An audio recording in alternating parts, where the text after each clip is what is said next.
No filme Triângulo do Medo, Jazz embarca num iate com amigos, e quando eles naufragam, são resgatados por um navio. A embarcação parece deserta, mas um assassino mascarado passa a atacar um por um. Nesse vídeo você vai entender tudo o que rolou nos loops temporais do filme, e entender por que você não sobreviveria nesse filme. Antes de começarmos, não se esqueça de se inscrever, curtir e compartilhar o vídeo, que ajuda demais o canal. No filme Triângulo do Medo, seguimos alguns personagens. Jess, a personagem principal, Greg, o dono e comandante do barco, Victor, que morava no barco com Greg, Downey e sua esposa Sally, amigos de Greg. Sally não ia muito com a cara de Jess. E Heather. Bom, ela foi trazida por Sally para ser apresentada ao Greg. Mas além do interesse dele ser a Jess, a Heather não dura muito na história. No começo do filme, vemos Jazz embarcando com o grupo para um passeio de iate. De repente, o vento para e uma nuvem gigantesca se aproxima. Ia cair o maior pé d'água ali. Greg chama a guarda costeira, mas acaba interceptando um pedido de ajuda. Ela tá matando todo mundo, tá todo mundo morto, falava a mulher na linha. Mais tarde, vamos entender o que aconteceu ali. A tempestade chega e, conforme vimos antes, Heather se perde no fundo do mar. E os outros ficam à deriva aguardando ajuda. A partir daqui, vamos considerar esse grupo como o grupo 3, ou seja, Jess 3, Greg 3, Victor 3, Downey e Sally 3. Por que 3? Porque as versões anteriores conheceremos mais para frente. Um navio se aproxima deles e eles ficam felizes por serem resgatados, com exceção de Jess 3, que fica com a pulga atrás da orelha. Tinha algo errado ali. Eles notam alguém observando eles do alto do navio, mas não conseguem ver quem é. Eles entram então no navio, mas tudo aparentemente está deserto. Ao atravessar os corredores, ouvem um barulho e Jess 3 encontra sua chave. Como sua chave poderia estar naquele navio? Que doideira foi essa? Então eles chegam ao restaurante do navio. Jess 3 vê alguém e Victor 3 acaba indo atrás dessa pessoa. Greg 3 e Jess 3 partem para outro local e Downey 3 e Sally 3 ficam no restaurante. O grupo se separa. E se separar nunca é bom em filmes assim, não é mesmo? É pedir para ter problema e não durar muito na história. Greg 3 e Jess 3 encontram o quarto 237, uma clara homenagem ao quarto 237 do clássico, ou Iluminado. No espelho tem uma mensagem "Vá para o teatro". Os dois acabam discutindo e eles se separam. Jess 3 volta para o restaurante e Greg faz o quê? Ele viu uma mensagem escrita com sangue no espelho e segue o que a mensagem pediu. Ele foi para o teatro. No restaurante, Jess 3 é atacada pelo ensanguentado Victor 3 e na briga ele acaba morrendo. Aqui ainda não conseguimos entender por que Victor estava atacando Jess. Em seguida, ela ouve um tiro e vai para o teatro. Ela vê Greg morto e Downey 3 e Sally 3 a acusam de ter atirado em Greg. Ele havia revelado isso antes de morrer. Eles falam ainda que ela teria falado para eles irem ao teatro. Ela não lembrava de nada disso. Em seguida, uma pessoa com capuz atira no casal, mas Jess acaba conseguindo fugir. Depois de uma briga entre Jess 3 e a pessoa com capuz, Jess 3 consegue finalmente encurralar esse assassino, que manda uma mensagem para ela que ela não entende, e depois ele cai do navio. Desnorteada e sem entender o que está acontecendo, Jess mexe numa vitrola e ouve uma música, Anchor Away, de Glenn Miller. Aí que percebemos que estamos tratando de um loop temporal. Jess 3 avista outro grupo chegando novamente no navio, ou seja, o grupo 4, e o grupo 4 vê ela também. Ou seja, quando o grupo 3 chegou ali no navio, tinham avistado a Jess 2, pois estamos falando de um loop temporal. Agora estamos no início do loop novamente. Jess 3 observa o grupo 4 entrando no navio. Ela derruba sua chave e o grupo 4 encontra essa chave. Aqui nos deparamos com um paradoxo de Bootstrap, porque a chave é um objeto que nunca existiu, ela só existe no presente porque foi trazida do futuro. O grupo 4 então chega ao restaurante e Jess 4 vê alguém os observando. Ou seja, Jess 4 viu a Jess 3. No loop anterior, Jess 3 viu a Jess 2. Jazz 3 então corre para o andar de cima e vê um corpo boiando. Era o de Downey. O Downey 4 estava no restaurante. O Downey 3 havia sido morto no teatro. Então aquele corpo provavelmente era do Downey 2. Victor 4 encontra Jazz 3 e ela tenta explicar para ele o que estava rolando ali. E com dificuldade em fazer ele acreditar. Ela acaba empurrando ele sem querer e ele acaba fincando a nuca no espeto.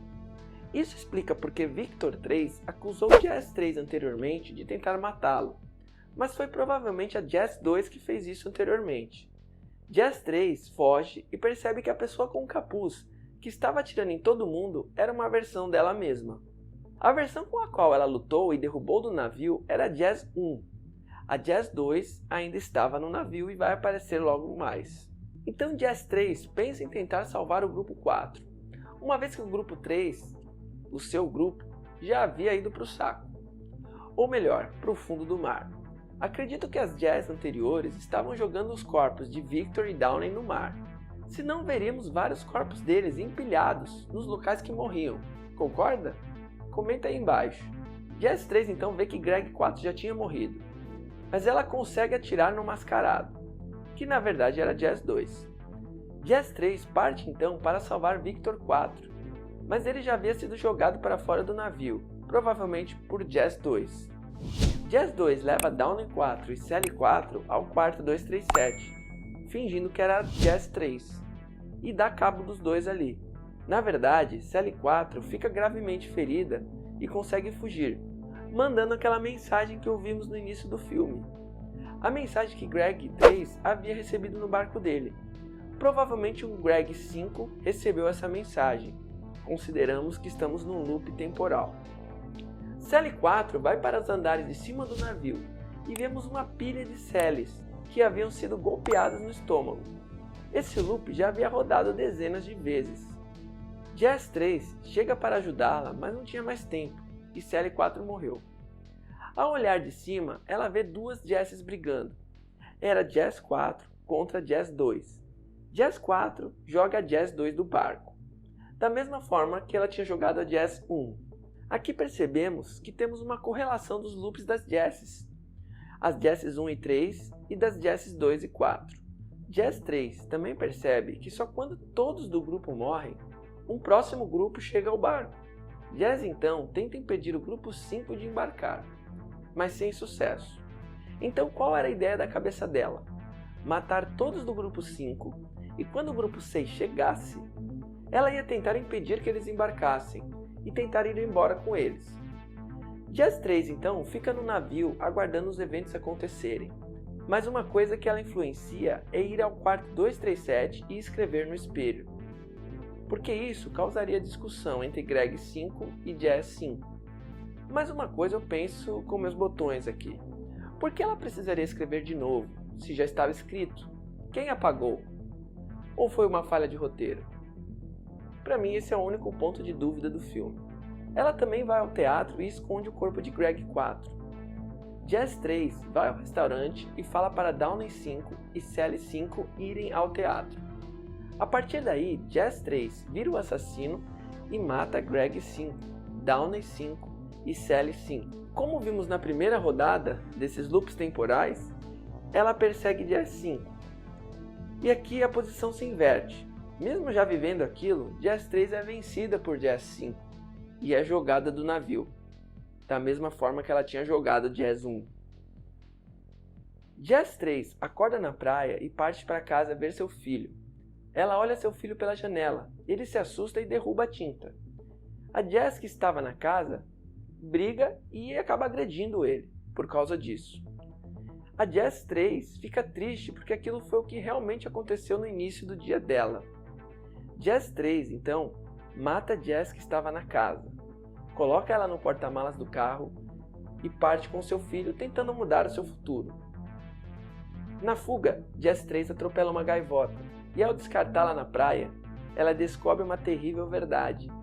Uma pilha de gaivotas mortas demonstrava que ela ainda estava dentro de um loop, ou seja, outras Jesses já deviam ter escapado do navio e feito aquele mesmo percurso. Ela então parte no carro, mas seu filho fica estressado com sangue no vidro. Ela colide então com um caminhão e vemos que seu filho acabou morrendo e o corpo da outra Jess, que estava no porta-malas, foi arremessado na estrada. Jess 3, de forma milagrosa, estava viva e observava tudo. Aí aparece o taxista e diz a ela que não poderia fazer mais nada pelo seu filho e pergunta se queria que levasse ela a algum outro lugar. Ela pede então que ele leve ela ao porto. Ela quer repetir o loop temporal para tentar de alguma forma salvar o menino.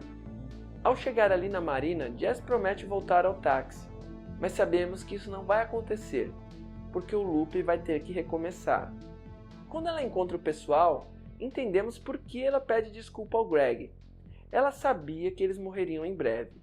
Mas ao adormecer no barco, ela acaba perdendo a memória, tendo apenas a sensação de que as coisas não estavam certas ali. Mas tudo aquilo aconteceria de novo. Por que Jess estava presa no loop temporal? O enredo do filme se baseia na mitologia grega da história de Sísifo, filho de Éolo, inclusive o nome do navio é Éolos. Sísifo foi condenado a empurrar uma pedra montanha acima só para ver a pedra rolar montanha abaixo de novo. Ele recebeu esse castigo por enganar a morte, fez uma promessa e não cumpriu. Ele foi condenado a fazer isso eternamente, assim como Jess. Mas por que Jess foi condenada a ficar nesse loop? Tudo indica que ela matou o próprio filho, até por isso não o levou no barco de Greg. Se voltarmos à cena em que ela agride o filho, vemos o relógio de parede indicando 8h15 da manhã.